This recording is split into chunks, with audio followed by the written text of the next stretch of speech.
Hi everybody, teacher Everson here once again with you for more clues in English, for more tips, more hints. I have a question. Do you know, actually what I'm gonna say, that what I'm gonna teach you today is something very easy, but so easy, that's piece of cake. Do you understand what is a piece of cake? Piece of cake means when something is very easy, muito fácil. So one idiom we use, we say it's a piece of cake. It's one idiom, okay? It's one expression.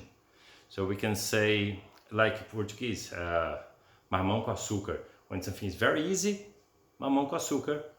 Something very easy. In English, piece of cake.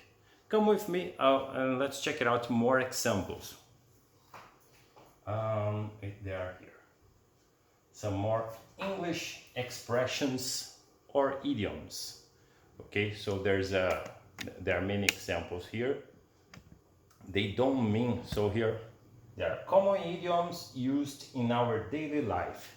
Expressões do dia a dia. Like this one, break a leg.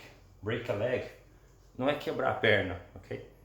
A way to wish someone good luck.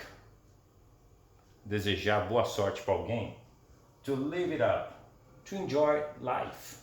To live widely. Curtir a vida. To live it up. To kick the bucket. Kick the bucket. Chutar o balde. Remember, in Brazil, kick the bucket, chutar o balde é deixar para lá, ignorar e deixar quieto. But here means to die. Morrer. Top dog is a way to call a leader, the boss from the company. Top dog. To smell a rat. To think that something is wrong. To smell it. Smells a rat. Isso é quando você acha que tem alguma coisa errada, ok? To chicken out. Not doing an activity because of fear. Afinou, ficou com medo, ok? Deu uma de chicken, ok? To chicken out. To spill the beans. To tell a secret. Spill the beans. Cuspa o feijão. Doesn't make sense for us, of course, because they are in English, okay? But there are some examples, they're more on the net, so things that we use every day, like the one example I like to use, piece of cake. First things first, uma coisa de cada vez.